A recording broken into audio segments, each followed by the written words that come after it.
Ladies and gentlemen, for the thousands in attendance and for the millions watching at home, DCK Productions proudly brings to you the greatest podcast in the world! The greatest podcast in the world? Suck it. No, you suck it. No, you suck it. No, you suck it. No, you suck it. I appreciate it if you both suck it.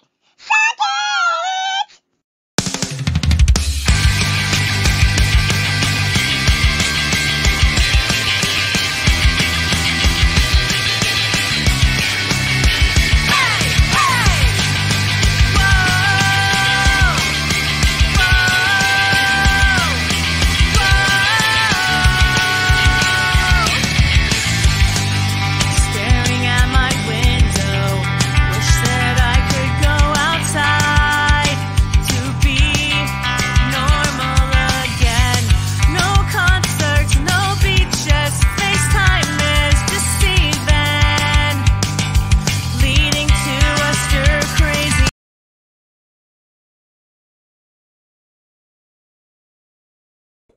Welcome everybody to Suck It! I am the great and powerful, the King of Kings, Prince of all that is awesome. Derek, how are you this evening? I hope your Friday, or excuse me, no, today's not Friday yet. Your Thursday is treating you well. Mine was not treating me so well. You know, my computer was giving me problems, my camera was giving me problems, and that's why we're about 10 minutes late starting tonight. So I do appreciate you guys hanging out and everything else like that. So, man, today this shit is awesome. So we have got something huge for you guys. And I'm sorry Nicole couldn't be here for this because this is going to be great. So, without further ado, our guest tonight has been in the music scene since the 80s, everything from Def Comedy Jam to working with Snoop. I mean, and everything in between.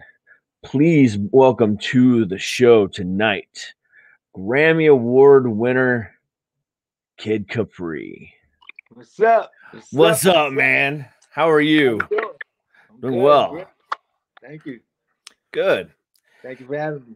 Hey, man. No, I appreciate you taking time out of your day to come on my show. You know, that's what matters to me. Hey, man. You got a great show, man. You're doing good, man. I try. So anyway, how's things for you? How's things going for you? Oh, I mean, everything is good, man. Everybody's trying to get me out of the house to do stuff, and you know, I'm just laying low, man, staying out of the way. I'm not impatient, even though I'm ready to get back to work the regular way. I'm still working just from being just at home. So, you know, it wasn't a big adjustment for me this whole pandemic because I always, when I'm off the road, I come home and I stay in the house. I don't really go anywhere anyway until it's time to go back on the road. So it was pretty cool for me. But, you know, with everything that was going on the road, out in the world, it was just amazing to see this year. I can't believe this year. We only halfway through the year. It's been crazy, man. And then when you DJ for Sirius XM, you can do that from home anyway, right?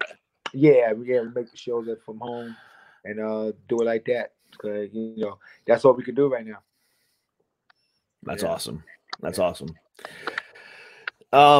So let's kind of start at the beginning. So you started DJing before you were 10 years old. 8 years old. Yeah. 8 years old. Mm-hmm. So what exactly inspired that? What exactly made you say, I want to do this? This is something that I want to do. I mean, my family always been in music. My dad was a soul singer. My granddad was a trumpet player for a lot of different jazz players at the time. You know, so the music always been in the bloodline. And you know, when the DJing thing came out, I seen a guy named DJ B.Ward. He was playing inside of a project called Marble Hill Projects for $1. You get in there for $1.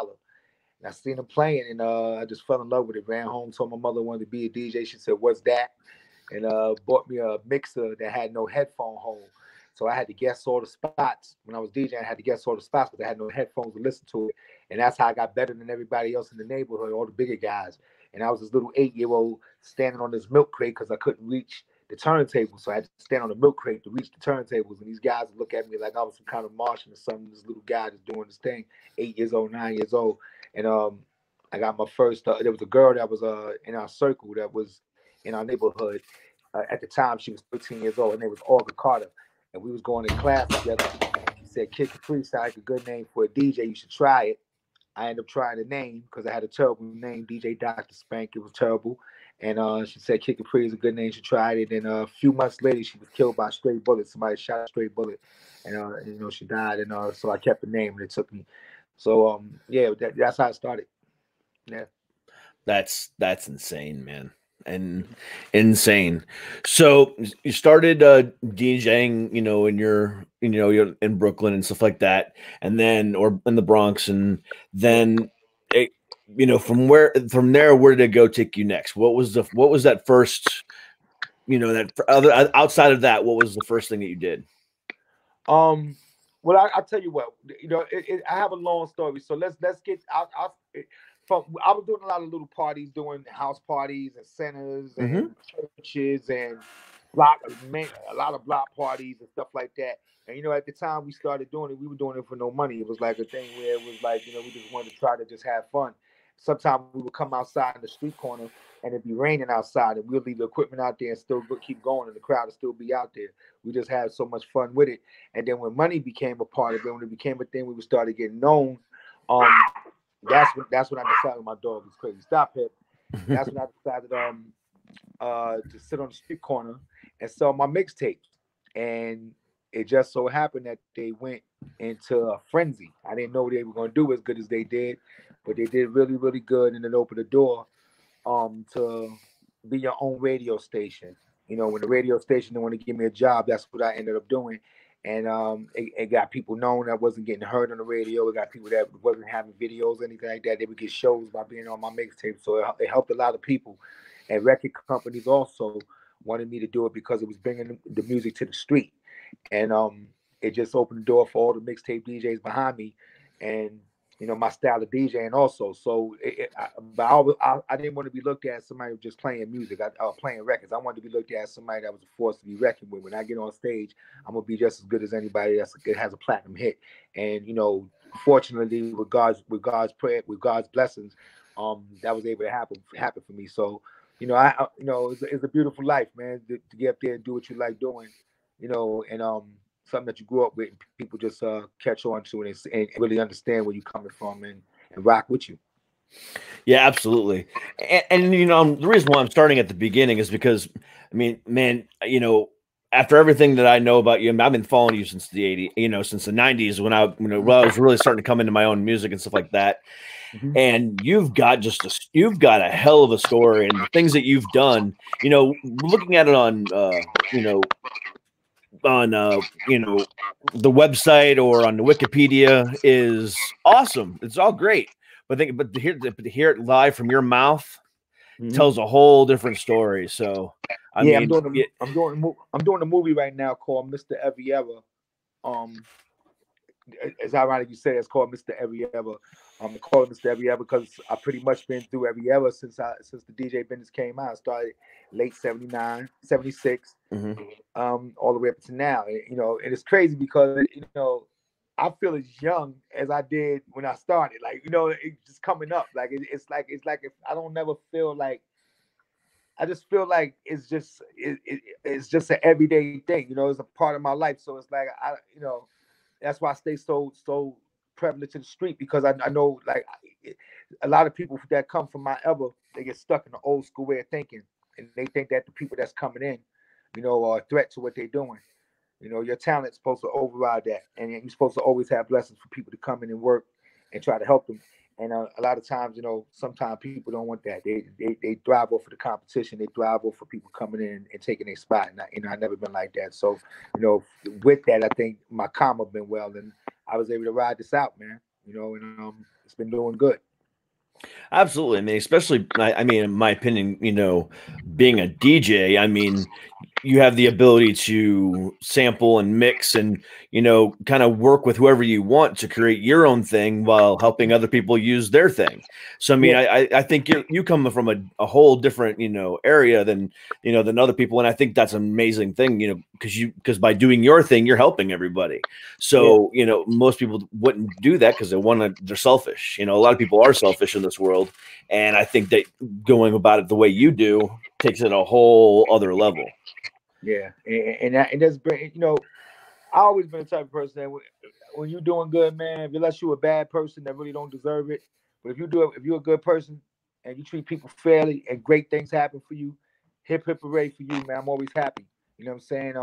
So and that's the good thing about it is that we're in positions that, you know, I don't have to wake up and go to a job every day, you know, to work for somebody else. I could be my own boss, but you know, but with that comes a responsibility, and that responsibility is understanding that you're no better than anybody else. You may have a better job than somebody, you know, you may earn more, you may be known more, but you know better than no one, you know, and a lot of times people get caught up in that. They get caught up in walking around like the person that they let the people see them be. And they get caught up in that 24/7. My name is David Love before it's Kid Capri. So, you know, I grew up with that and I understand that and stay grounded to that. So with that, it just helps me along with what my business is, with what I do with my business, you know. Gotcha. Yeah. That's exactly right. I mean, that's exactly how I feel about it too. So that's awesome. So you were selling mixtapes on the side of the road, and then what happened from there? Okay, so I'm noticing that people will walk up to me and say, because I was selling these tapes for $20 a tape, right? And you know, this is in what? This is 88, 89, 90. And people will walk up and say, why would I buy a tape from you for $20? I don't even know who you are. I said, okay, well, listen to the beginning of your tape. Take the tape, listen to it in your car. Listen just the beginning, just the intro. I guarantee you're going to come and buy everything I have over here. And that's how it happens to everybody. Until I started noticing that my tape was in everybody's car that would drive past me. I'll be sitting out there in every car that drive past, from the regular person to a cop car to Mr. Softy's ice cream truck. They will all have my tapes playing, blasting out their car. And it got to the point where people from out of state would come in to buy these tapes. And, you know, it got really crazy when somebody said, yo, we just came off the Gulf War and your cigarettes and your tape was the biggest thing on the tape. Like it was like treasure to have that on the boat. And then somebody this is when it got really crazy when somebody said, yo, we were selling your tape and we almost got shot because they tried to rob us for the tape. Then I got my first album deal. I got my first album deal with Coach Chill and Warner Brothers. I got my first radio deal with BLS in New York, and I got my first tour. And I was sitting in the radio in a record shop. I'm sorry, in a record company, and the publicity lady, she brought these 4 magazines in front of me, and she said, you know, look at this. And it said Kid Capri, the only DJ in the world to make millions of dollars off of selling street mixtapes, which was not true. And when I seen that, I said, you know what, it's time for me to stop. I left for the high. I'm on a high note. Let me just stop now and let it go, because you know I felt like at any time, you know, it was a form of bootlegging without knowing it was bootlegging, without trying to bootleg, or that wasn't the intent. It was more like I'm trying to get on, and other people are getting help at the same time. And record companies is all right with that, you know, what I'm doing, but it's always that one person that might pop up out of nowhere and say, you know, you making this and I'm not making that, and I'm doing bad, so let me have this and let me have that, and if you don't, then this is what's going to happen. And I didn't want that to happen, so I said, you know what, let me pull out now gracefully. I got other things going. This is a stepping stone, and you know, I'm gonna stay in good graces. And that's what happened, and it just kept going. And I never came back until maybe my last tape was like 2001, I think, or 2001, and I didn't come back and did another tape till like 2010. I did one for a company called DG Wax, which they did what they did with it, and that was it. That was it for me. But everything else that happened for me was because I sat on the corner with those tapes. So I'll never, downgrade that or anything like that. Those were the beginning. Those were the ones that got the attention from me, from the public, for me to be able to show everything else I can do. So, that was definitely a great thing of me sitting there and swallowing my pride and not caring that girls were driving by laughing at me because I'm selling tapes like I'm peddling or doing bad. I had to stay out there with 14 gold chains around my neck just to look like I was doing good. And gangsters, yeah, for real. And gangsters driving by, shootouts happening, people getting robbed on some things like car crashes. And this is all happening where I'm selling these tape tackers. I was on 145th Street in 8th, selling them next to Willie Burgers. So a lot of things were happening on that corner. And it wasn't that it was a bad neighborhood, it's just that it was at the time, at the time of what was going on in the middle of Harlem, it was kind of crazy. But it was like the epic spot to be, which makes no sense. But that's what it was. And the other place I was selling them was at the Rucker, the legendary Rucker, 155th Street, right sitting on the street. So like I said, I swallowed my pride where somebody else might have been too cool, to sit there and look like they are not doing too good, because you don't look like you're doing too good when you're selling something in the street. Not saying that, not downing anybody that did, because I did that all my life. When I was a little kid, I used to sell stuff in the street. I used to go walk dogs. I used to go to people's house and shovel their snow and go to the store for them. And I started working in 9 different supermarkets. And I also worked in a Barnes and Noble bookstore. Before that, I was working in a shoe store. So I always had a hustle. I started taking care of underprivileged children in a place up in the Bronx, and in the same place I was counseling women that was being raped. And the same at that night, 7 o'clock at night, I wasn't a rape counselor, but I was counseling women because they just thought I understood how, I don't know, but I ended up doing it. And then, at the same time, doing little parties for the kids at 9:30 to 12:30 on Friday for the little young ones, and then leaving there and going to where the killers and the drug dealers and everybody was at to go get a name, DJing down there.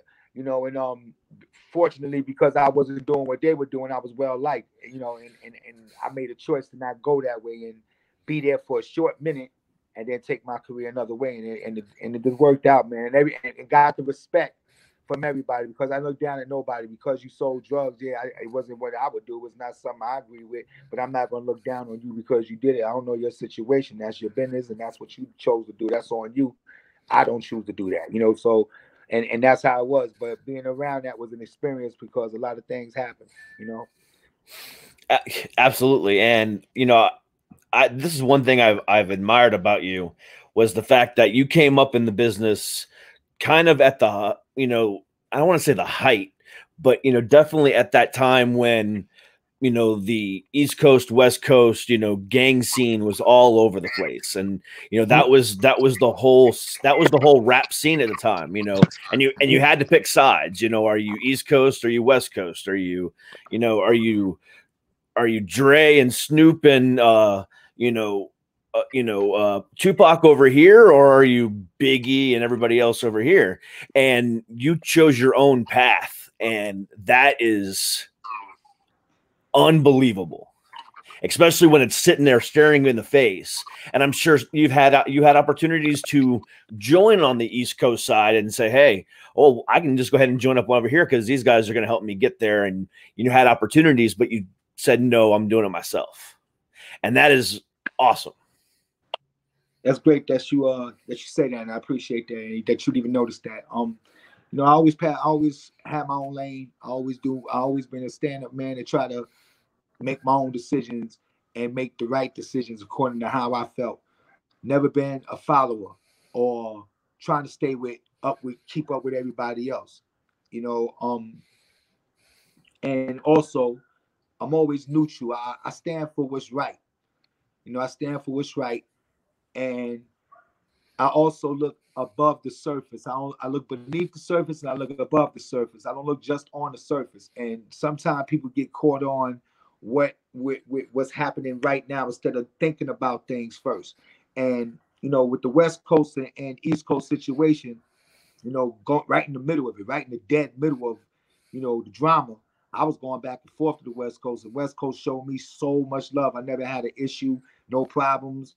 no nothing. Everybody always gave me, you know what I'm saying? And so I knew that it was a bad thing at the time, but I was hoping that it'd get better. I didn't know that it was going to turn into a thing where Biggie and Pop was going to die. You know, it was crazy because there's a lot of stories I have that I'm going to be bringing out in this movie. But one thing I would say, every time I seen Pop, every time I would hug Pop, Pop would have a bulletproof vest on.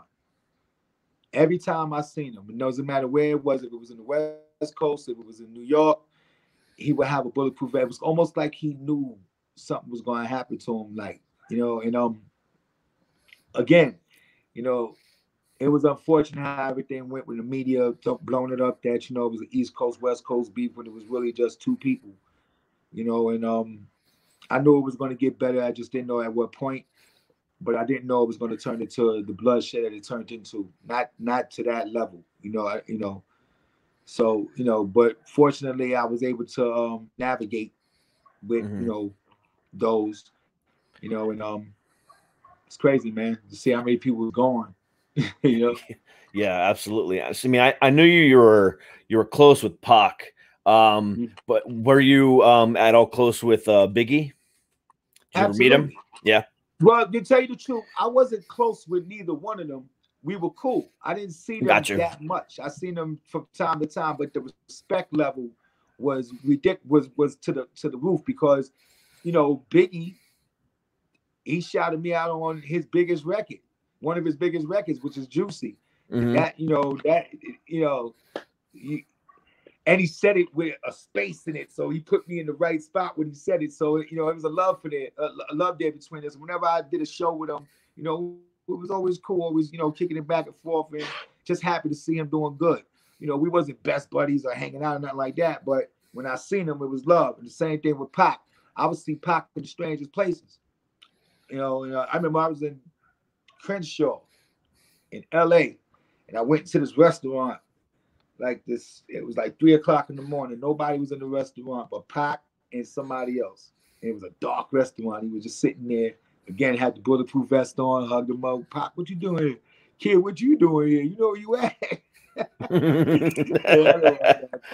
I know where I'm at. Hugged him up. And, you know, next time I seen him, it was in New York. And, you know, but like, it's like that. You know what I'm saying? There's a lot of people in the industry that I know like that. Like, you see him as super love, as everything. You even might have hung out every now and then or whenever. But it's not a thing where, you know, y'all friends or y'all, you know, you call each other brothers, but is I put it this way. I can count on my hand how many friends I have and how many people I might call my boys. Gotcha. You know what I'm saying? Well, I have a bunch of boys. Let me rephrase that. I have a bunch of boys, bunch of people I love, but I have a few friends, if you know what I mean. Yeah. Okay. I mean, especially in the entertainment industry in general, not just, you know, music, you know, entertainment in general, you know, there's very few people that, you know, you could call your friend because, I mean, everyone's always out to look to take a piece of what you have, or, you know, that those close friends that no matter what, you can always call and trust. And, you know, that is an honor and a privilege to be able to have that. Yeah. You know, but also people only, I come to find this. People try to take what you have when you walk around like there is a gateway to that. In other words, there were certain people that just walk into a room, and when they walk in the room, they just light the room up. You know they somebody. You know they did something. They mean something right now. They great. You already know. 100 people could walk in that room, but this one particular person lit that room up. And it's the same thing. You know, people know when you have something. You know, and I forgot the part that I was talking about before that, but pretty much that's what it really is. Mm-hmm. I 100% agree with you on that. Mm-hmm. I mean, because, you know, I mean, it's all about, you know, that that bond that only, you know, a friend can give you. And that's the rarity, especially these days. Because again, most people are, you know, so quick to be jealous and so quick to snap at you and just be like, hey, I want what he has, and I'm gonna take it. And yeah, and that's what I was trying. That's what I was trying to say, is that a person know who they can take advantage of and not who they can't. Sometimes the way you walk in a room, the way you move, the way you do things, the way they see you, they know that, you know, he ain't the one to do that with. Like, you know, let me not even try it because he's gonna blow up, or, you know, whatever the case may be. And then there could be another level of a thing where they just have so much respect for you and they want to try that. It's a lot of times when you carry yourself in a way when people want to try you. It's the way it's what you say out of your mouth. It's how you act after you get money. Money make people who they really are. So when they get this kind of position, you know, they feel. And I understand feeling yourself, because you might not have ever been in that position before, and you may lose your head. But it's a matter of snapping back, and a lot of people don't snap back, and then until something happens. So that's what I mean. Like, you know, and look, man, it worked out for me to just be humble and be cool and enjoy the blessing. So I advise that for everybody else, you know? Absolutely. So talk about Def Comedy Jam. What you want to know? Everything. How'd you get there? I mean, what was the experience like? I mean, because here's the thing, and I'm gonna be honest with you. So I'm a hardcore metal guy. Okay. I love metal. I've been a metal guy since the 80s, you know, and, you know, I'm almost 40 now, and I've been engulfed in that culture forever. Okay. However, there are a few people outside of that world that have made me say, holy shit, you know, there are other talents outside of this genre. Because I mean, whether it be just, you know, good acoustic rock or metal, I just love all genres of rock. And I've never been the biggest rap guy. I've never been the biggest fan of hip hop. I mean, everyone knows that about me. That's no secret. But there's been a few that have just made me go, damn. You know, the stuff that you've done, you know, Dre and Snoop and Eminem. Anytime I'm flipping through the channels and, you know, Eminem's on the radio, I'm going to stop it and listen it. You know, and there's very few that I've done. And I used to watch you all the time on Def Comedy Jam. And it's like, you know, that is some interesting stuff. And I just found it, again, I've been following you for a while now. And it's like, you are one of the few that actually made me say, you guys are doing rap right, or doing, you know, that style of music, hip hop right. And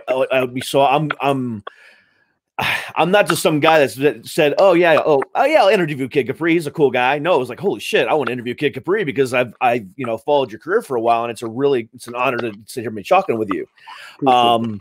And to have my internet go out on me for 10 minutes and not be able to talk to you during that time period kind of sucked. But you know, it's all good. But anyway, so, you know, talk about that experience. I mean, because that is, you know, Def Comedy Jam is a huge part of everyone in in America's culture. You know, it doesn't matter what color you were, you watched it. It doesn't matter what genre of music you liked, you watched it. And it was just an amazing experience for everybody. So what was it like for you? Yeah, it was a major thing for me. When Russell brought it to me, I didn't understand why he wanted to do a comedy show to DJ, but I also didn't understand what I was talking about, because this is Russell and that's HBO, and let's just make it happen and shut up and go and do it. So we ended up doing it. I remember we did the first tapings. I was a little excited, but I didn't know what to expect, you know, until I seen the crowd start walking in, and then because what y'all see on television is not the real big party. The party was before the cameras came on, before the cameras came on. That's when it was really going crazy, because I would do this music party thing and everybody just losing it, and it got them ready for the show. That's how the tour ended up coming out, because we wanted to capture that on the road, and I would get a 20-minute set before the comedians came out, so people got a chance to see more of me. And then the style of me DJing at the time I was doing the 20-minute set was playing the records quick, because I had this short set. So I had to get him in and get him off. And I applied, and I seen what I did to crowds that was going in frenzies because I was doing this. So I applied it to my regular parties, and that just took off for another way of DJing. So, but that helped groom me to how I'm going to do this stage, because I was doing it with them every single night, jumping off that tour, jumping on another tour, jumping on another tour. But to go back, the Def Comedy Jam tapings, you know, it was just fun to see, you know, a lot of different celebrities coming in and enjoying themselves and having fun. And all these different comedians that was there, these were dudes that a lot of them didn't have a name. They might have been in a city working for a minute. You know, people might have knew who they was in their city, but they didn't have a national name. They came there and they became a conglomerate across the world. So, you know, a lot of them. You know, my man Bernie Mac, to be out on the road with him on a tour bus every day, it's, you know, you can't take it. You laugh all goddamn day. It's like, you know, so it's like these dudes, just to have that type of job, you know, having fun and jokes and laughing and with these funny comedians and seeing all these big crowds, you know, 10,000, 7,000, 12,000 every night, losing it, and then the rates going the way they went for Def Comedy Jam, or, you know, and then also being able to produce the music for, because after, you know, we for a long time we used the Def Jam music, and then the last seasons, the last 4 seasons plus the Def Comedy Jam 25, all the music that was there was my music. So, you know, that was another part that was good for me, that I was able to produce the music. You know, a lot of things happened with it, man. It was definitely a dope experience to do that and go across the world and share with all the people, and just see how much fun we brought to everybody with it, you know? Absolutely. You know, I read somewhere once that it wasn't anything recent, and I don't know how true it is, or, you know, anything else like that, but I read this once, so this is just a testament to you, that if it wasn't for Def Comedy Jam, you know, the famous, you know, rap battles, you know those, that style of, you know, going back and forth, and the, you know, the comedy with the rap and the music and all this other stuff, without Def Comedy Jam, that wouldn't exist. You know, I'm sure rap battles occurred before that. Next, I'm not in them. I read that it took it to another level. Oh yeah, it could have, because of punchlines and because of, you know, like comedians are very smart people. You know, they got to stay up on their current events. They got to read all the time. You know, like any kind of writer that, you know, it's just inevitable. That's what they do. So they put stories together. So yeah, I could see where that's the reason why Russell did Def Comedy Jam and then he did Def Poetry Jam, because when you put words together, people that write songs, they listen to them. They listen to the words that these poets are doing and make it and mix it up the way they want and situate it the way they have to make their song work. But you know, that's a talent. That's an incredible talent to do that. And I think a lot of rappers did listen to Def Comedy Jam and take from them, and, you know, situate their songs like that. And battle rappers too, of course, battle rappers, because a lot of battle rappers use different punchlines from different comedians. When I started first seeing battle rap, right, in the era that we're in, you know, I was saying, yo, why isn't this on television? Why isn't this, you know, it was just talented. I was seeing how brilliant these dudes was. So I called Loaded Lux, which is the top battle rapper in battle rap right now. And, you know, me and him got together and we shot this half an hour battle rap show. But, you know, we ended up not doing it, and I ended up doing an album called Top Tier on nothing but battle rappers that I never put out yet. I haven't put it out yet. Yeah, so and that's how, but, you know, I've been supporting the battle rappers for a long time, since like 9 years of this era. So watching them dudes, they very brilliant dudes, man. If you know battle rap, if you know what they talking about, if you've been following battle rap, if you've been following the things that they've been saying and all the events that have been going on, and you get the punchlines, the name flips, and all the schemes and everything like that, you will be amazed at the things that these dudes say and the way they put it together. It's incredible, man. So that's what I've been following. I got this album on them called Top Tier. I'm gonna drop it one day, when I'm ready, and, you know, it'll be done. But yeah, they I'm sure they follow a lot of Dave Chappelle's lines, a lot of Bernie's lines, a lot of Chris Tucker's lines, a lot of Jamie Foxx, Martin Lawrence, all these dudes that was on Def Comedy Jam. You know, it was a big time in my life for that. That was a great era. I cannot imagine what it would have been like to be on the road with those guys. I mean, especially Bernie Mac, God rest his soul. I mean, that guy was a brilliant. It was crazy to see him every day, wake up with him every day, and be laughing all day long, all day long, to the nighttime. He get on stage, be funny, get off stage, get back on the bus, through states, just laughing until you go to sleep.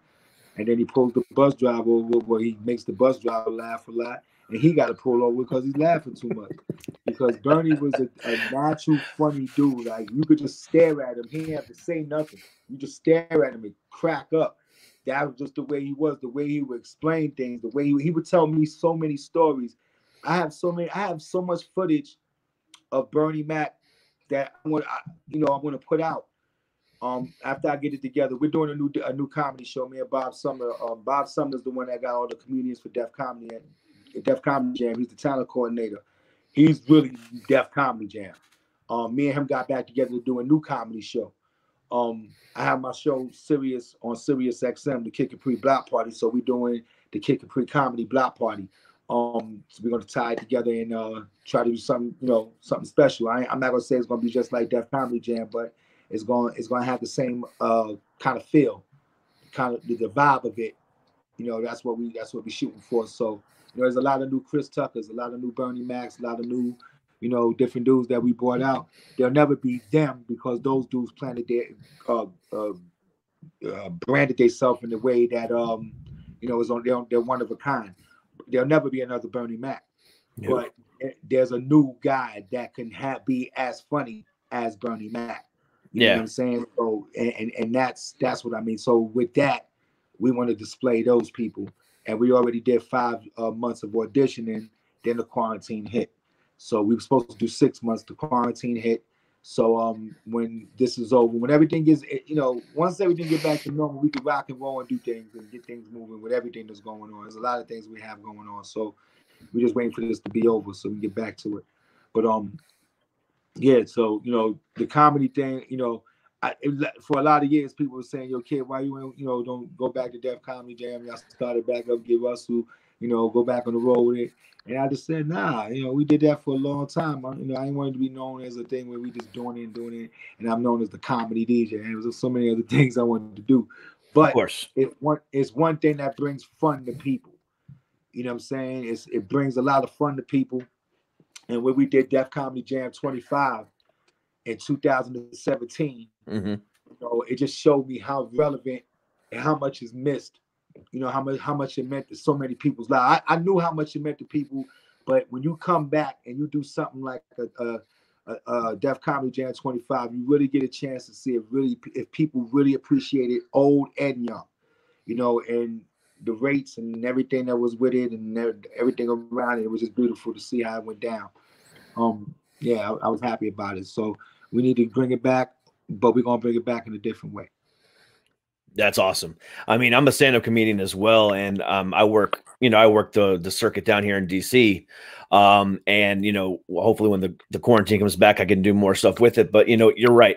I mean, some of the people I've met, even in the DC area, I haven't even ventured in New York as far as my comedy stuff goes. But there's so many talented people out there, and without stuff that like Def Comedy Jam or stuff like what you're doing now, or just like the other people that are just willing to take a chance with smaller comedians and help them, build them up. That's a rare thing these days. And there's so many talents out there that just need to be showcased. And it's hard for, it's hard for us. I mean, like, for example, for here in DC, we have a pretty big comedy scene. However, we've only got one open mic. Every other open mic that we have, you have to be offered a spot. So it's not really truly an open mic. So I mean, it's like, so how can guys that are around here that are good get their chops up? And it's impossible. You have to go somewhere else. You know how you do it? See, this is where great minds is supposed to come together. And how you conquer people that have you in a deadlock is you get 10 comedians or you got 20 comedians, make everybody an equal partner and let everybody put up so that you can get yourself a comedy club and throw your own shows. Yeah. Instead of depending on waiting on somebody else to do something for you, or you have to go by somebody else's schedule or somebody else if they want to do this or do that. If you own it and everybody becomes an owner and everybody agrees that this is how we're going to run it, then that's the beginning of it right there. You open up your own. It doesn't cost a lot. Small club, 20 people, you can come up with the money. And that's how you do it. And next thing you know, somebody from that, you know, is going to blow up, be in the movie, going to be here, going to be there. And the next one's going to do it because that's how you do it. You create your own lane. And I say that because I've done it for myself. I created my own lane. I didn't ask anybody for anything. I decided to do things on my own, no matter what the pride was, no matter what the ins and outs was, no matter what could happen, what can't happen. I said I'm gonna do something, and I did it, and that was it. Didn't ask nobody for nothing. Nobody could say I did this and I did that. Anything that they said they did for me, I did back in return, and they know I would. So you know, I have. So you know, that's how, and it's a certain amount of pride that comes with that. You know, you do something on your own, you are owner, and that's what my thing is right now, being owner of everything. I don't want to work for anybody. I want to own everything. So that's what my focus is, doing that. And you know, when you're an owner, you can make a lot more. Absolutely. You know? I mean, you're 100% right. You got to find your, you know, your own way. For me, it was, you know, again, once COVID hit, I was like, you know, I this is the perfect opportunity for me, in my opinion, to really kind of get my name out there and do my own thing. And that's when I started this podcast. And now in 3-4 months that we've been around, we're nearly hitting 10,000 downloads, and I'm making 10,000 downloads per episode, you know, and I'm making, you know, connections outside of this podcast, and I'm networking and stuff like that. So I mean, that's sometimes what it takes. And you know, sometimes you can do it the hard way, sometimes there's an easy way, sometimes you get an opportunity that you just can't say no to. So it's all about just putting yourself out there and just hoping for the best, but never ever letting anything stand in your way. Nah, nothing. I never know. And that's what people say to me, your kid, no, what makes you keep going? What makes you keep being relevant? What makes you stay in it like the way you do, the way you make everything? Because I refuse for anybody to tell me when to come and go. I'm gonna come and go and do what I want. And as long as I give the people what my talent, what God has given me to show the people, or you know, make people feel better than they did before they see me, then that's what it is. I don't play music for the industry. I play music for the fans that want to hear it. A lot of times, we get caught up in that. You know, you got to impress the industry people. The industry don't buy records. The industry don't, you know, they listen to streams now, but they never bought records or any of that. The fans is the ones that, you know, did that. The fans are the ones that buy the tickets to go into the shows, while the industry gets passes to go to the backstage.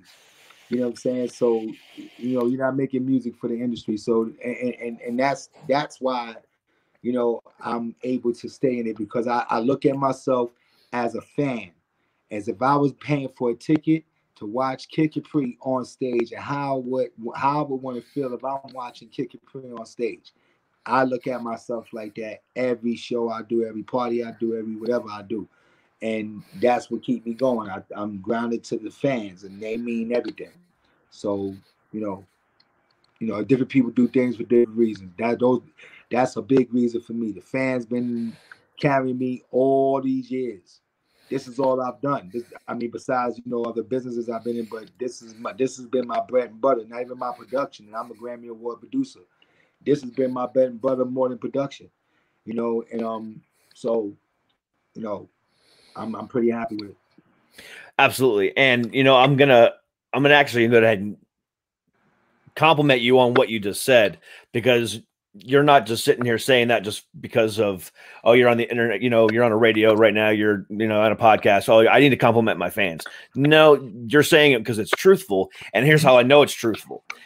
Since this whole bullshit started back in March, a lot of artists that were bigger, I'm not saying bigger than you. I'm just saying a lot of the bigger artists kind of said, "Oh shit, I got money. I'm gonna go ahead and take a 3-month vacation. I'm not gonna do anything. I'm not gonna put anything out. I'm not gonna do this. I'm not gonna do that."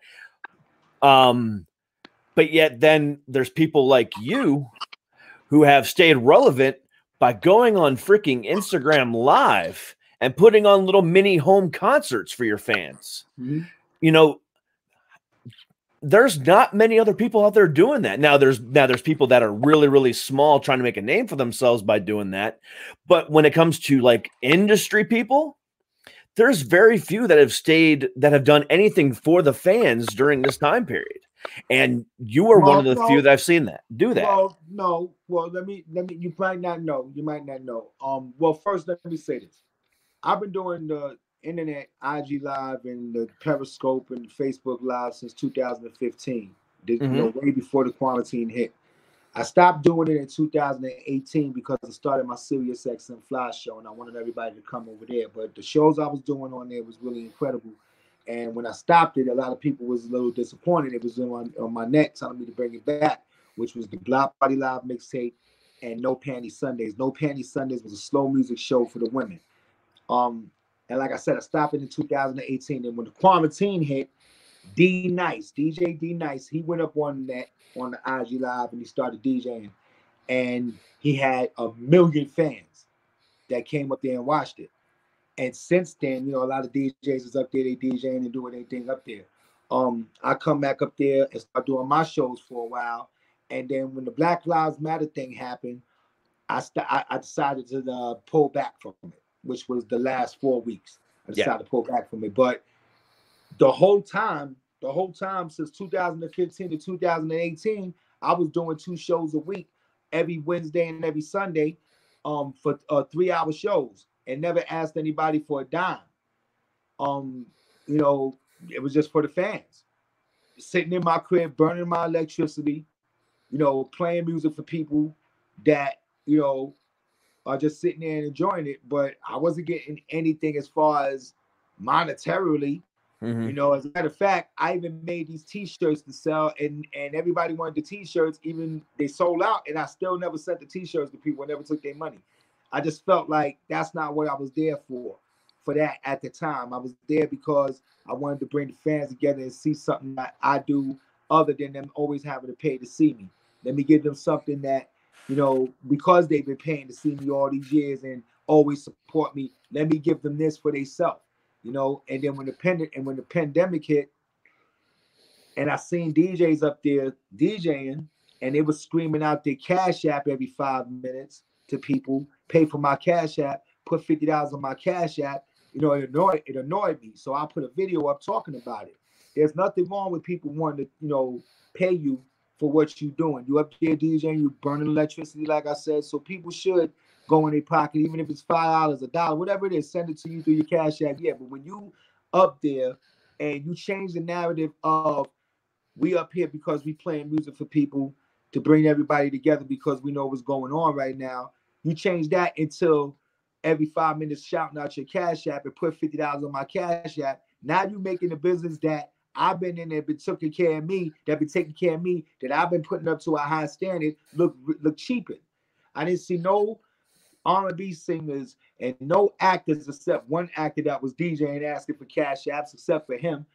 I didn't see no comedians, nobody else doing that but the DJs at the time. And it made me feel a certain way. It made me feel like, you know, this is not cool. It doesn't look good. It looks like we're like the DJs is begging. And it was DJs that wasn't really known that was doing this. And like I said, you know, there was some DJs was playing like D Nice. He was playing, and there was people saying, "Yo, send him a Cash App, send him a Cash App," and then somebody would pin the Cash App on there. That's great. That's good. That's dope that they should do that. Send it.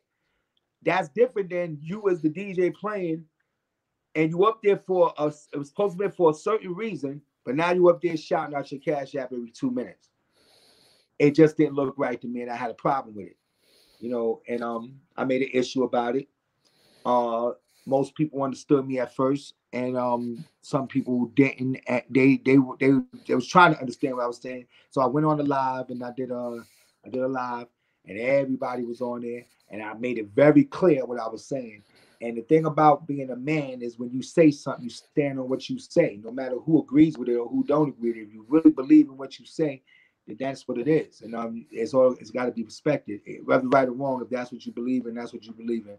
So, you know, and I felt like what I said was correct, and it worked out. So people understood, and but like you see, everybody's getting cash apps and doing anything now, and that's cool. You gotta take care of yourself. People out here, and that was my thing. Like the DJs it was a thing where the DJs wasn't doing too good, so they felt like they should that. So my thing was be classy about it.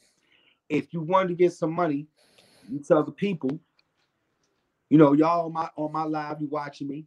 You know what I'm saying? Y'all can watch me tomorrow if y'all like me. When this is over, have me come do your events, have me come do your wedding, have me come do your kids' joint, and y'all can pay me. And that's a classy way of doing things. That's a businessman like way of doing things. Yeah. So what we did was Russell Simmons had called me and asked me and Cedric the Entertainer to raise money for the doctors and the nurses in the coronavirus area. So we raised $120,000. Awesome. 4 days later, myself, DJ Envy, DJ Scratch, and a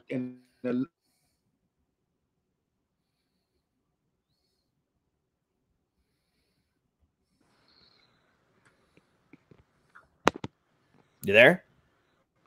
You there? I lost you. Kid, you there? I'm here. I can hear you, but I can't see you.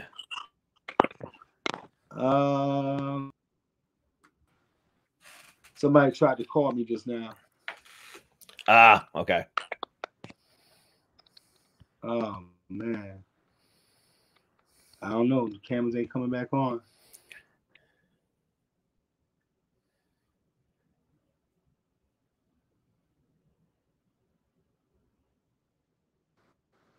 There you are. There you are.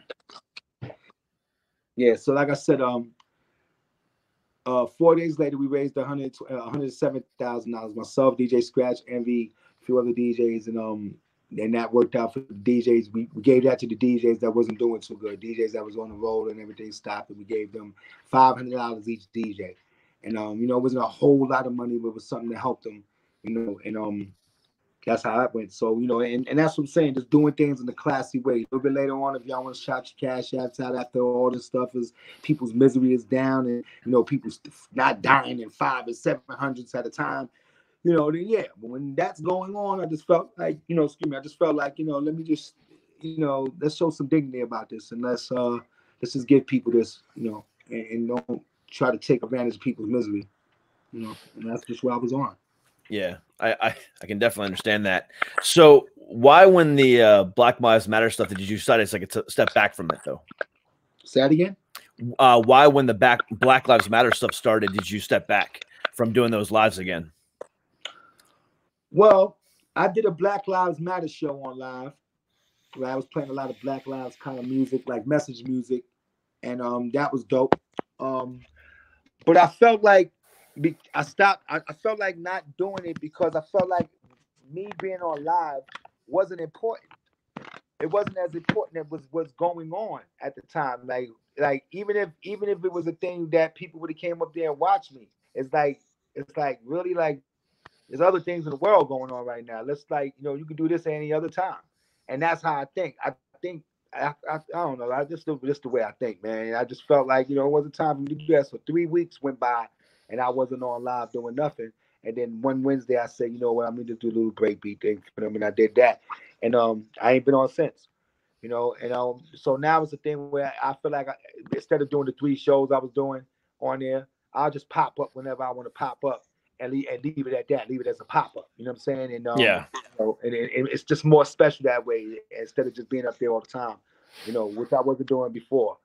So I'm not gonna do that now. So I want to entertain my fans, but I also want to be strategic in what I do. Yeah, absolutely, I agree. And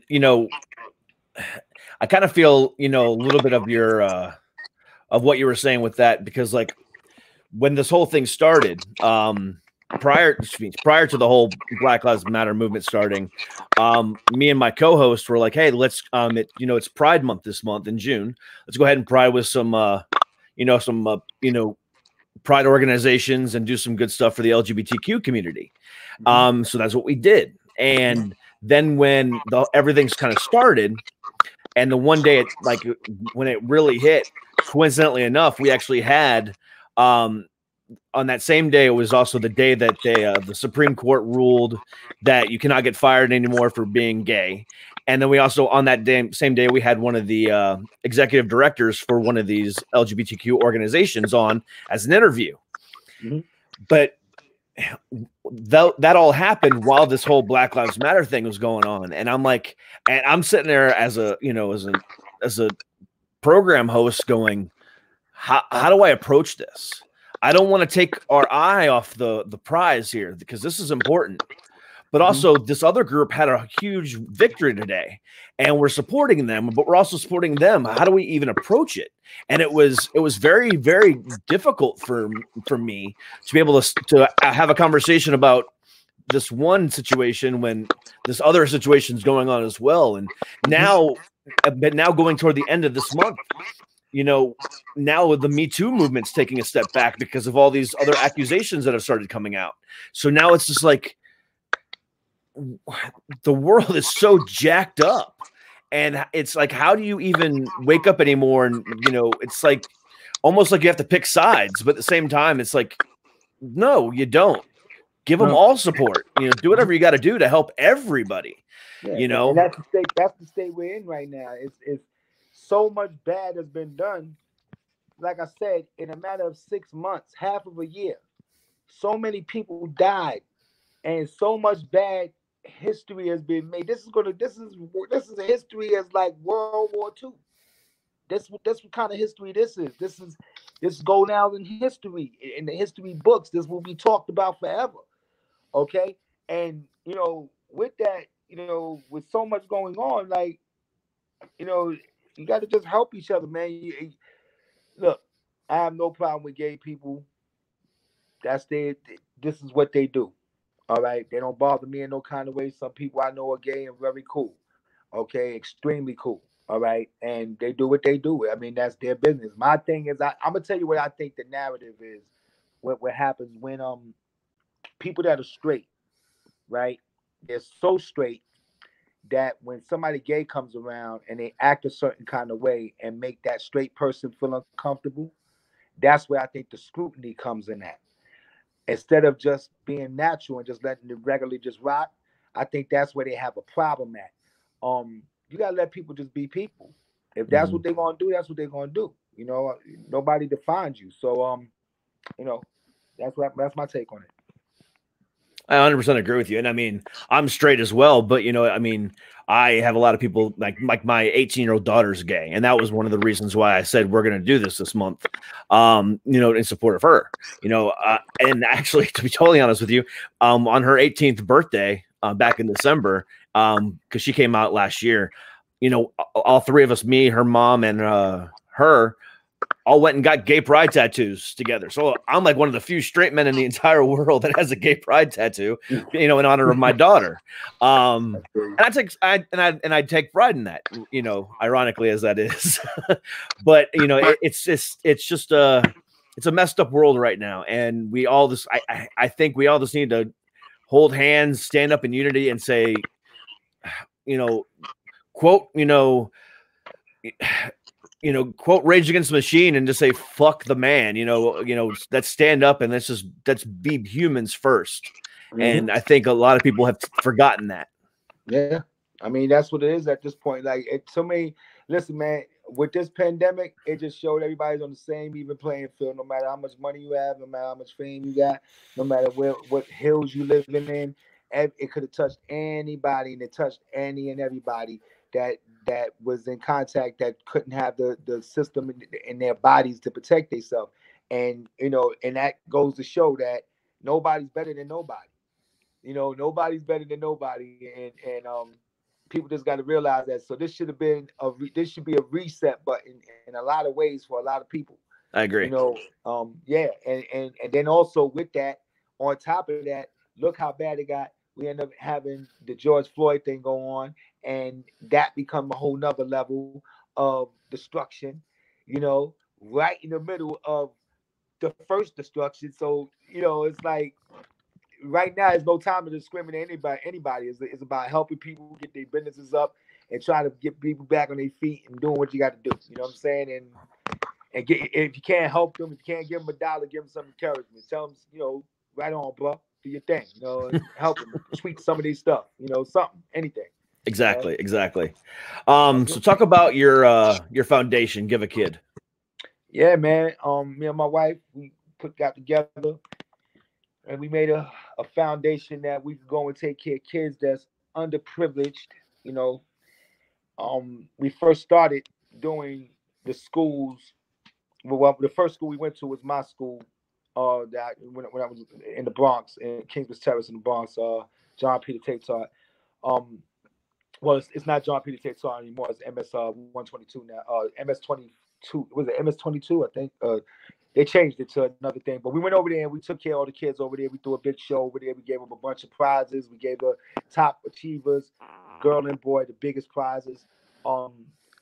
Had sponsors send us a bunch of stuff. And that was the first one. Then we went to Charlotte and we did another one in Charlotte with the Girls and Boys Club of America, which I have on right here and I have my Give a Kid hat on. We went down there and took care of the Charlotte people. And the reason why I went to Charlotte is because in 2016, not 2016. Last year, from January to June, for 6 months, I did 16 shows within those 6 months in Charlotte. So I said, you know what, we're going to go back down there and do something special for the kids. So we got with the Girls and Boys Club of America. We had all the sponsors from Walmart to Target to Chick-fil-A to Procter & Gamble. Everybody sending us all kind of different things for the kids. And we just made a big day of it. And all the children just came out and enjoyed themselves and grabbed what they could grab. We had food trucks out there. They could eat free and entertainment. My daughter came to the first one and sung there, but we made the little kids perform at the second one. And it was just a big thing, man. We would have did Jersey by now, but the quarantine hit. So Jersey will be the next one. One of the kids will go to one of the schools and do the same thing. And we're going to keep doing that. And, a lot of people donated. And, I don't look for entertainers to donate or promote to entertainers to donate. It's the people. It's the working people that may have $1. If I get $1 from 1 million people, that's $1 million that I could give to people in need. You know what I'm saying? $1. If I get 1 million people to give me $1, that's $1 million for people in need that could use it, and we could change somebody's life, and change a good amount of people's lives with that. And my organization is a nonprofit. We don't make anything from that. We don't look for that. We just want to make sure people's all right, and that's what we've been doing, me and Jazz. And we still have a lot of stuff for the kids that we're going to do for the next thing. So that's what it is, man. It's giveakid.com. It's the Give a Kid right there, and that's where we at. Man, that's huge. That's so admirable, man. I mean, that's amazing. And I bow, man. Yeah, go ahead. We also opened a real estate company called East Coast Capital Realty. My wife is a broker, Jasmine Howard, and it's amazing how many people are buying houses right now. How many offers we have. It's crazy. She's been going out every day, selling these houses, and I think right now, because of the time it is, it's just the best time to buy houses right now. But that's another business that we have that's taking off, and a few other things. We're doing the animated cartoon right now. We're doing the comedy show. We got the clothing line Sucker Free coming out. So there's a lot of things going on. When everything's over, we're gonna hit back on the road. And we're doing a lot of private virtual shows for people. People pay me to do their company shows, or a virtual show on Twitch or something like that. And so I've been doing that too. Man, doing their parties. Yeah. You're just all over the place, huh? Gotta be, man. You gotta be. Yeah. Dude, I mean, you've done so much in this business. You've done, you've helped so many other artists. You are one of the few selfless people that I've seen in the music business, and I bow to you for that. Appreciate that, man. I mean, you've done so much for so many different people. I mean, you've cooperated with Kendrick Lamar, and you've Snoop and everybody in between. And it was not just about you, it was about them. And because you saw something in them that you wanted to bring out, and you helped them do that. And that is astonishing. You know, that's a huge play to who you are. And that is great, man. God get all the blessings, man. Exactly. God. Yeah, I mean, you are definitely someone to be admired, and I appreciate you for everything that you are. I appreciate that, man. It means a lot, man. Thank you for having me come on the show, man. It means Hey, a man. lot, man. Man, I appreciate you again, and I wish you nothing but the best in the future. Thank you. It means a lot to me. Appreciate that. Thank you very much for giving me your time. Absolutely. Absolutely. For sure. The Suck It Podcast. That's right. Come through. All right, man. Well, I appreciate it. Thank you again. Have a good one. Sir. Peace. Wow. Holy shit. What a fucking guy. What an honor and a privilege to talk to that guy. Just damn. I mean, just damn. Just truly selfless. He just, you know, between his you know, helping out with you know, other artists to his foundation to, you know, everything in between. He's just a cool ass guy. A cool ass guy. So with that being said, I'm going to take a quick commercial break and I'll come back to end the show. Guys, ever wonder how I get this manly beard looking so good? It's all because of Viking Revolution. And at Viking Revolution, not only can you get some great beard balms, but you can also get some great beard oils, as well as some awesome quick shower pads, which helps prevent you stanking up after the gym. Also, these great wet wipes, which help prevent, you know, stanky after, you know, going doo-doo. And also some pomades and some other great products, all at Viking Revolution. So do yourself a favor, go to dcproductions.com/sponsors, click on the banner, and get yourself some of these great products. Viking Revolution. Join the revolution. Guys, I'm here to tell you all about the brand new revolutionary product from Manscaping today. The Lawnmower 3.0, a product that will not nick your sack and make sure that your manhood stays protected the entire time you are shaving. So do yourself a favor and go to manscaped.com and use promo code ShutUpCameron for 20% off the Perfect Package 3.0, which not only includes the Lawnmower 3.0, but it also includes Ball Toner, which helps prevent ingrown hairs. You get Ball Deodorant, which helps prevent chafing and man stank. You also get this awesome, sleek, stylish leather carrying case, all for $99.99. And when you use that promo code, you get 20% off. Also, just released the Weed Whacker, the perfect nose and ear hair trimmer. So again, go to manscaped.com, use promo code ShutUpCameron for 20% off. Trust me, your balls will thank you. All right, and we're back. All right, so yesterday, I talked about this a little bit. I was listening to Ear Biscuits, which is the Rhett and Link Good Mythical Morning mythical entertainment podcast that they do every Monday. And I was listening to that yesterday, and Rhett was talking about his new guilty pleasure. And his new guilty pleasure is a show on TV. I don't know what channel it's on. I've heard of it before, but I've never watched it. However, he was talking about it, and it piqued my interest. And it's available on Netflix as well, so that's where I'm watching it. And the name of the show is Married at First Sight. So I don't know if you've heard of it. I don't know if you've watched it, but the premise of the show is all these people, I think 56,000 people applied in this current season, where they're in Charlotte. These psychiatrists and marriage counselors and all these people, there's 3 of them. They take random people and then turn them into couples based on their compatibility or whatever. And they end up with 4 couples. And then these 4 couples do not meet until they're at the altar getting ready to get married. So they know nothing about these people. They know nothing about anything. And they're strictly leaving it up to these marriage counselors to pair them up and get them married.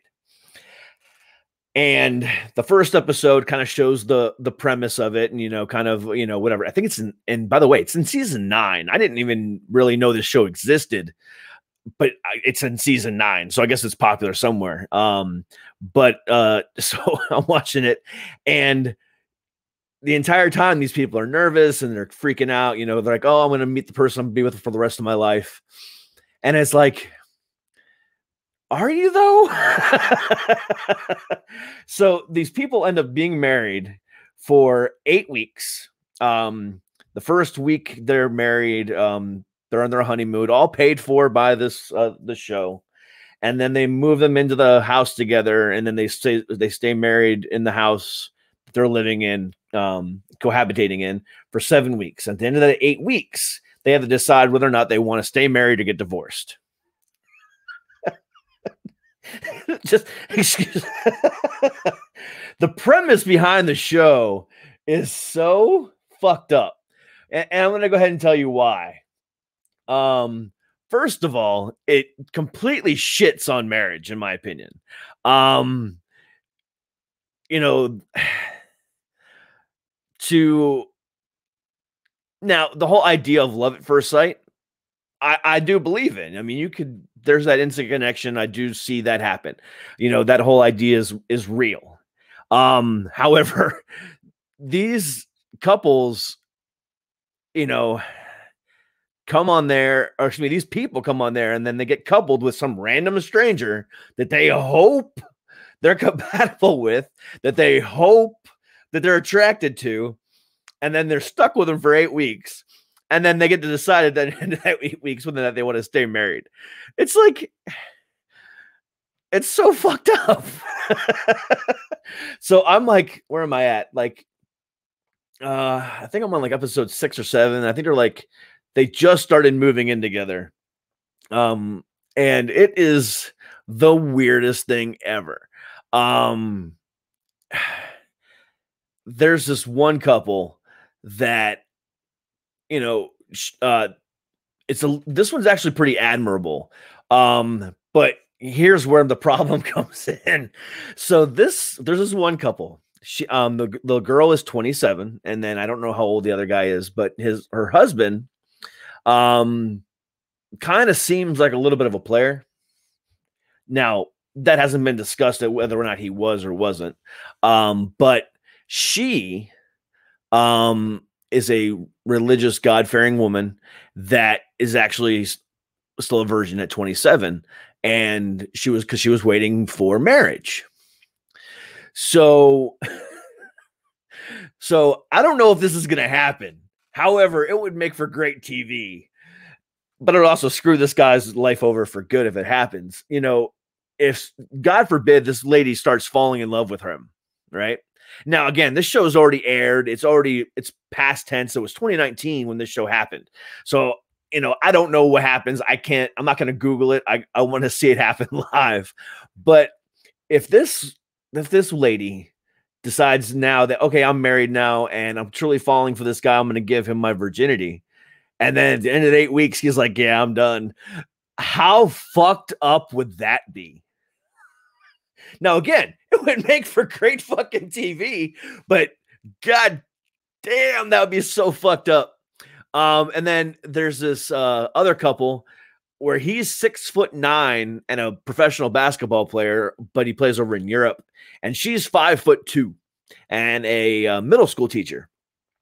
And they seem like a great couple. However, you know, he's like, well, I'm, you know, seeking a life after basketball now. I'm done being a transient, because he would go play overseas for about 8-10 months and then come home or go back and forth every few days or whatever the case might be, and never really planted roots. And now he's like, you know, I think I'm done playing basketball, and I want to plant some roots. So he came on this show, and now he's married this lady. And during one of their dinners, on their honeymoon, he was like, hey, hypothetically speaking, if my agent called me tomorrow and offered me another deal over there, what would you say about that? It's like, dude, you expect this lady who literally married you less than 5 days ago and literally met you less than 5 days ago to say, oh, that's completely fine. Go to Europe. I'll see you when I see you. It's not like you guys have been together for 10 years or dated the entire time, you know, him, and you knew what you were getting into. You literally had no idea what this was or who he was going to be. And then you go and fucking drop this bomb on her. Now, whether he has actually a thing going for him or whether he even gets offered another contract is to be seen. I'm kind of curious. But I just find it hilarious. Fucking hilarious. I'm not a big fan of, The Bachelor, The Bachelorette, or any of these, and not even like TLC's, is it TLC, Naked and Afraid, or whatever channel that's on. I don't like reality TV in general, but this show takes reality TV to a whole other level, and it is so great. There's another couple that I swear to God, I think they hate each other, but they are afraid to say it, because you can just tell that there is tension with her. Either she's just like that, or she cannot stand this guy. And it is so hard to watch.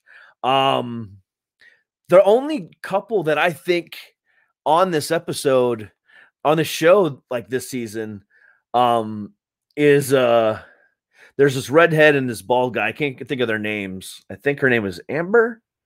I don't know. They seem like they're going to make it, and they seem like a genuine couple because they've already had some fights and arguments, and they've already learned how to communicate and squash those arguments. Nobody else has really had a disagreement yet, and nobody else is really communicating like that, but they've taken it to a whole other level. So I'm hoping for them. But for me to even say that I'm hoping for them is completely hilarious on its own. Because I'm starting to get into this reality TV show that is completely fucked up on its premise. But supposedly, I guess, throughout their 9 seasons, or excuse me, for the first 8 seasons, they've had 6 couples stay together and 4 babies. So let's do the math on that.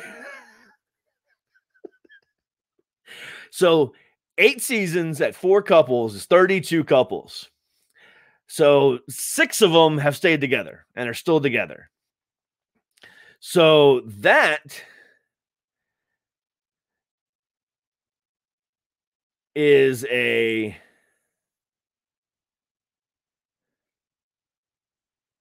18% success rate.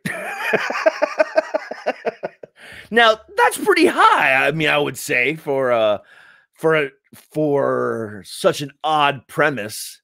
But it's still messed up. But I'm really kind of curious to see what happens. As soon as I'm off the air, I'm going to go back upstairs. I'm going to continue to watch the show because this shit is hilarious. But if you've got an extra, couple hours to sit and binge watch this show on Netflix, please do. Luckily, only season 9 is available on Netflix. I'm sure you can find the other seasons somewhere else, but only season 9 is available on Netflix. So it's not like I've been binge watching the entire series. No, just this one season. But it's so fucking funny. Just give it a chance. You will not be disappointed. Trust me. It is beyond anything you'll ever watch on television. And, I find myself rooting for them because it's almost like I don't want them to break up, because I think, again, the whole idea of the show kind of ruins the sanctity of marriage. Especially for that girl that's a 27-year-old virgin. Yeah. So I'm hoping that this guy is not a douche and realizes early enough that he's not going to stay with her to where he takes her virginity. I'm hoping that doesn't happen. But I guess we'll find out. But it's an interesting show on its own. So check it out. Again, it's called Married at First Sight. It's quite funny. And it's not your typical trashy, reality TV show that makes you kind of go, huh? Ew, what the fuck is the point of this? No, this actually, while I think the producers of the show intentionally put these people together for entertainment value, I also do think that they're compatible on levels too. So I don't think they set it up for failure. So I do think there's, I think the compatibility factors matched up. Because out of 58,000 people, you would think they would be able to match more than 4 couples. So I think they picked the best ones that would make for good TV. So I don't think that they would intentionally, mess with people's lives. And my wife just messaged me saying she made bad choices, and I want to know what the hell she made. What bad choice she made? What bad choice did you make, dear? You can't just text me and say I made bad choices and then decide not to say anything. What the fuck? I hate when women do this. Women, if you're going to say something to anybody, you cannot just put on a message, I made bad choices, and then leave it at that. What choices did you make?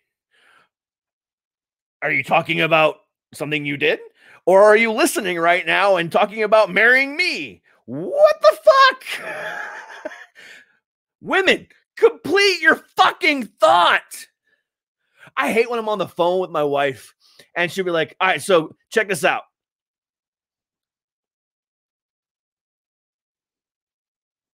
I'm waiting.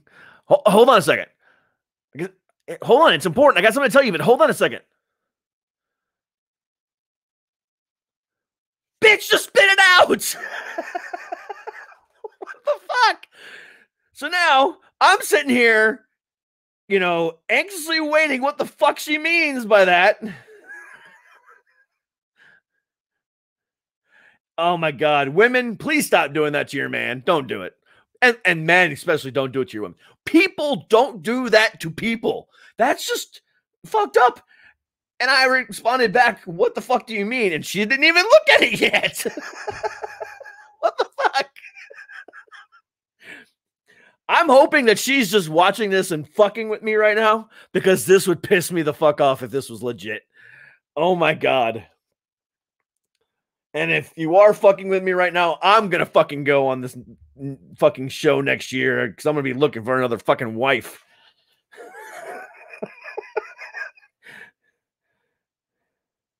Okay. Never mind. She's not. So, but, yeah. So, see, even real marriage couples, even real married couples have problems. We don't have problems though, but anyway, guys, I appreciate you taking time out of your day today to listen to me ramble. But we had a great guest tonight. Kid Capri was an awesome guy. I am humbled at him, and I am humbled in his presence. Dude is fucking amazing. And I hope he didn't get offended by my internet connection going out there at the beginning, because I was logged in ready to go, but my camera wasn't working. I had to go reset my router and just the whole 9 yards. And so he was just sitting there looking at a blank screen of, my background, and I feel bad as hell. But I'm glad he was cool about it. I'm glad he stuck around, because I couldn't even talk to him. But I'm glad that you guys are here. I'm glad you guys stuck around and enjoyed the show tonight. Again, I'm completely humbled by that guy. He is just an anomaly. So definitely check out the stuff that he does, whether it be on Sirius XM or if he puts out this new comedy stuff, check that out. And then go back and listen to some of his other stuff. I mean, some of his albums are great. Some of his compilations with collaborations, with some of these artists have just been phenomenal, whether it be Kendrick Lamar, whether it be Snoop, or whoever the case might be. Dude's amazing. So thank you very much for taking time out of your day to give me the honor and privilege of being a part of your day. I'm going to leave you with this. I talked about this Tuesday. And I'm going to go ahead and reemphasize it because we talked about it a little bit tonight. Yes, we've got the LGBTQ Pride Month going on, and we need to be celebrating that. We've got Black Lives Matter going on, and we need to be supporting that. We do not need to be supporting All Lives Matter. I'm making sure everybody understands that. We need to be supporting, the Me Too movement, the proper way. But so whether, whatever the case might be, there's a bunch of fucked up shit going on in the world. Whether you're a Trump supporter or a Trump hater, whatever the case might be, we've got a lot going on right now. And regardless of all that, regardless of the Trump situation, regardless of your political affiliation, we need to stand up, grab each other's hands, and unify. Okay? That's the only way we're going to be able to change the system and make a change in the world that's positive in any which way, shape, or form. But in order to do that, we need each and every one of you. So if you are not feeling right mentally, if you are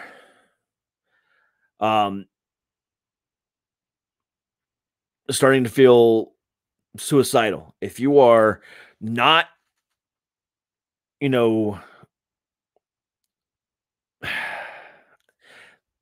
it's so touchy. If you're not mentally right, and I don't mean to say it like that, but you know what I mean? If you feel like you need help, seek help. We cannot do this without you. Your family cannot live without you. Regardless of whether you have family or not, regardless of whether you're single or married or whatever the case might be, there's somebody in this world that loves you, and there's somebody in this world that'll miss you. And I will stay by the fact that I think that suicide is a selfish act. And the only thing it does is burden the people around you. So while you may be taking that burden off of yourself, now all you've done is push it onto somebody else. So if you feel something, say something. And if you don't feel comfortable, reaching out to a counselor, or if you don't feel comfortable talking to your friend, your wife, your mom, your dad, whoever the case might be, there's tons of people to talk to. There's help available every day, 24 hours a day, 7 days a week at the National Suicide Prevention Hotline at 1-800-273-8255. They also have a chat to where you can just talk to them, through text if you wish to. It's completely anonymous.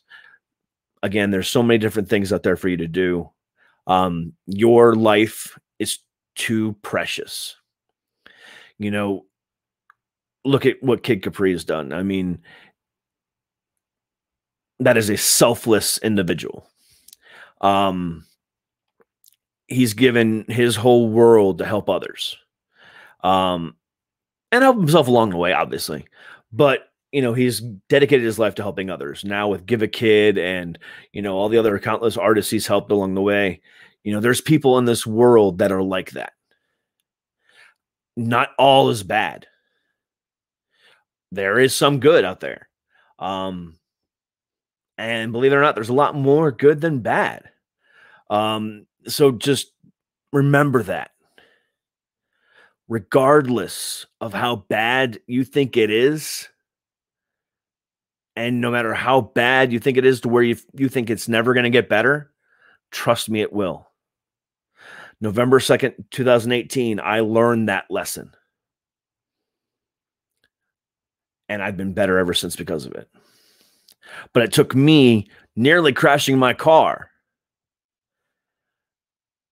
to realize that. But thankfully, I talked myself out of it really quick. And luckily it was only a split-second decision. Otherwise, it would have been the end of it.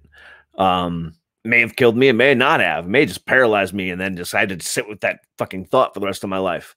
But the same thing could go for you as well. Can you imagine that, I don't know if, I'm sure there's interviews out there with people who have been through that, but, attempted suicide and then end up permanently paralyzed or permanently brain damaged or whatever the case might be, then living with that for the rest of your life, knowing that you caused that. You think your mental state is bad now? Imagine that. But it never has to get to that point if you speak out now. Break the stigma of mental illness before the stigma breaks you. I love each and every single one of you motherfuckers, and I need every single one of you guys to support the show. So please, if you feel something, say something. I bid you guys adieu. Tomorrow night, I will be back again with another musical guest, 19-year-old rap sensation AB, or her real name is Ashley Brinton. You can find her at Ashley Brinton at Instagram, and at Brinton spelled Brinton. So that'll be a fun interview to have. And then next week, we got some big ones coming for you as well. I'm pretty much going to be by myself for the next week. So I kind of get to have a little fun and do whatever the fuck I want to do. So I'm kind of looking forward to that. And then Nicole will be joining us back after the 4th of July. She's on vacation next week. And then today and tomorrow, she's been driving back and heading back to LA. So she's got a lot of stuff going on. So that's all good. That's all fine. But you get me. Sorry, bitches. But until tomorrow, same Twitch time, same Twitch channel. I appreciate and love every single one of you guys. Peace.